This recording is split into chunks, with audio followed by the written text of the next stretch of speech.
Chào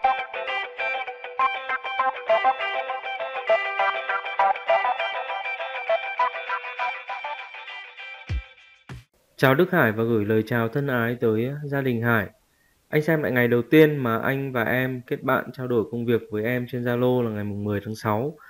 Còn hôm nay là ngày 22 tháng 6, cũng mười mấy ngày rồi. Lâu phết. Anh biết em và gia đình cũng sốt ruột. Thế nhưng mà tuy nhiên để lên phương án thiết kế công trình như yêu cầu của em cũng phải đầu tư thời gian suy nghĩ, cân nhắc chỗ này chỗ kia đã được chưa, rồi có phù hợp với phong thủy mà em yêu cầu không. Thế nên cũng không thể nhanh được. Nói vậy để mong em thông cảm cho anh. Về yêu cầu thiết kế mà Hải đưa cho anh thì ban đầu em định thiết kế là lệch tầng, có thang bộ và thang máy. Tuy nhiên chốt lại phương án thì mình làm 4 sàn phẳng, trong đó thì có 3 sàn chính và một sàn ở trên tầng mái. Tầng 1 có chỗ để ô tô, phòng khách, phòng bếp với nhà vệ sinh. Tầng 2 thì sẽ có 2 phòng ngủ rộng. Tầng 3 có phòng thờ, một phòng ngủ và sân phơi. Đây là ý tưởng sơ bộ mà em đưa ra cho anh. Tuy nhiên mà trong quá trình anh em mình làm việc thì có thêm một vài nội dung nữa. Đó là đưa phòng xông hơi vào vệ sinh tầng 2 và đưa máy giặt vào phòng vệ sinh tầng 3. Mặt bằng sơ bộ chốt được với em. Cũng phải qua 7 version nháp rồi mới đến được cái version chốt này. Tầng 1 thì gara ở mặt trước, tiếp đến là phòng khách. Thang bộ thì anh đưa phương án là thang chạy vòng quanh thang máy. Nếu nhà em mà có diện tích rộng hơn nữa thì mình có thể đưa phương án bố trí thang máy kiểu khác. Phương án thang bộ chạy vòng quanh thang máy thì khu cầu thang sẽ bị thiếu sáng ở vế đằng sau. Nhưng nhà em thì mặt bên này mình lại thoáng, thế nên thì anh có mở vách kính. Ở trong bản 3D sẽ thể hiện chi tiết hơn ở chỗ đó. Dưới gầm cầu thang có một khoảng trống, sẽ làm một cái kho nho nhỏ rất tiện. Tiếp đến là khu bếp, một vệ sinh nhỏ và lối thoát hiểm phía sau. Tầng 2 thì chia 2 phòng ngủ, một vệ sinh riêng và một vệ sinh chung. Vệ sinh phía trước thì anh có thêm phòng sauna kích thước 1,6 m x 1,5 m. Còn công năng vẫn có tắm, xí và lavabo. Cạnh cầu thang thì thêm một phòng sinh hoạt chung. Không gian này em có thể làm phòng đọc hoặc là phòng học của trẻ con, hoặc là xem phim, xem bóng cũng được. Lên mặt bằng tầng 3 thì sẽ thêm 2 phòng ngủ. Chỗ này cũng khác với yêu cầu ban đầu của em là tầng 3 có một phòng ngủ, phòng thờ và sân phơi thôi.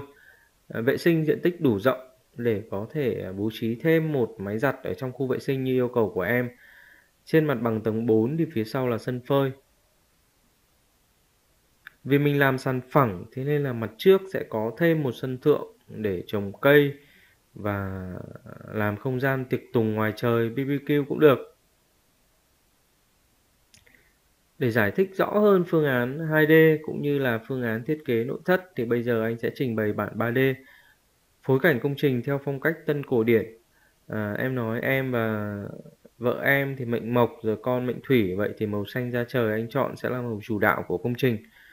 Còn phào chỉ phù điêu thì vẫn phải sơn màu trắng mới nổi.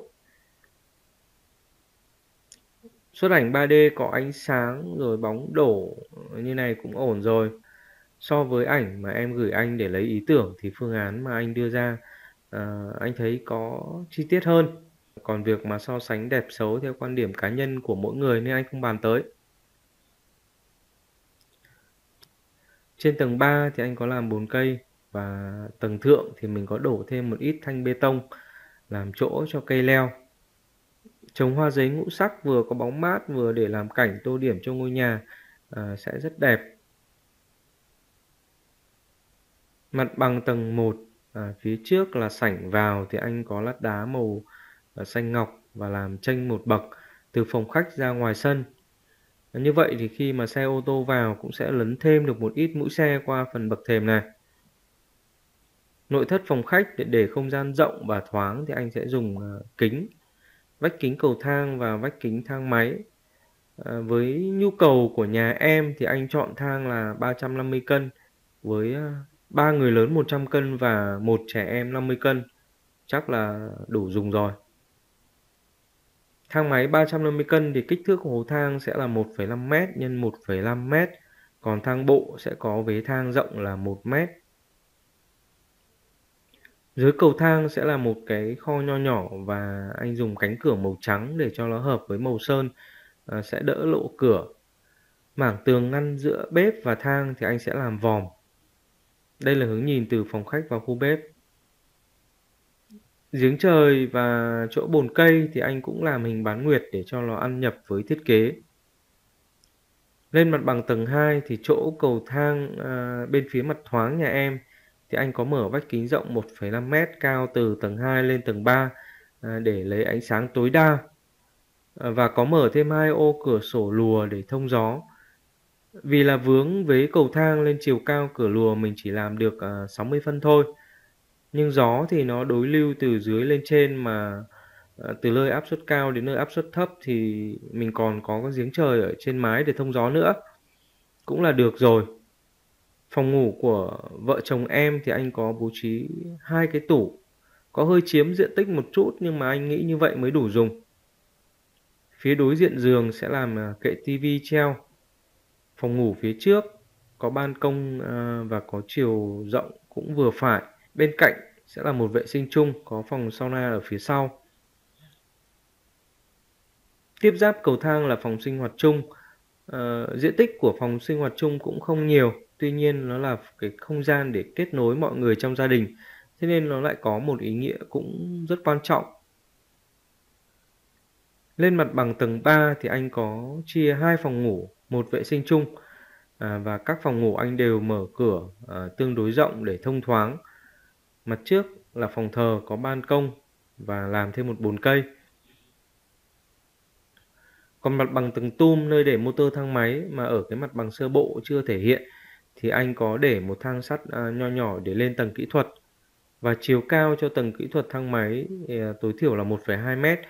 Tuy nhiên thì mình có nâng chiều cao mái này lên nữa để có thể đặt thêm được một tách nước. Em nên làm thêm cửa sắt có khóa ở vị trí này để ngăn trẻ nhỏ nghịch ngợm. Lên tầng kỹ thuật thang máy thì cũng nguy hiểm. Phần mái kính ở trên giếng trời thì mình mở rộng hết cỡ để lấy sáng. Nói thêm một chút nữa về kết cấu của công trình là phần mà thường thì các bạn xây nhà lần đầu sẽ chưa thể hình dung ra được, vì đó là phần mà các bạn sẽ không thấy. Phần móng ép cọc thì anh dự kiến đế móng âm khoảng 1,8 mét, dầm và đế móng sẽ cao là 70 phân. Tường móng thì xây gạch đỏ và tiếp đến là giằng chống thấm chân tường. Hố pít thang máy âm 1,2 mét, chiều rộng là 1,5 nhân với 1,5 mét, còn bể phốt thì âm 1,8 mét. Hệ kết cấu cột dầm nhà em thì anh có bổ sung thêm cái phần dầm ở phía trên mái. Còn cơ bản thì cũng không có gì đặc biệt, vì nhà em thì anh làm bước cột tầm 5 mét đổ lại, cũng không vượt nhịp quá lớn và cũng không đua quá nhiều. Trên đây là phương án thiết kế, kiến trúc và bố trí nội thất nhà Hải. Hy vọng em và gia đình sẽ đồng ý với phương án thiết kế mà anh đưa ra để anh tiếp tục triển khai các bước tiếp theo. Chúc em và gia đình sức khỏe, an nhiên. Anh chị em bạn bè đang xem kênh YouTube KTS Nguyễn Hiếu thì hãy ủng hộ mình bằng cách kích vào nút đăng ký kênh để mình có thêm nhiều động lực để làm ra những video chi tiết hơn nữa cho các bạn tham khảo. Xin cảm ơn và hẹn gặp lại các bạn ở những video sắp tới.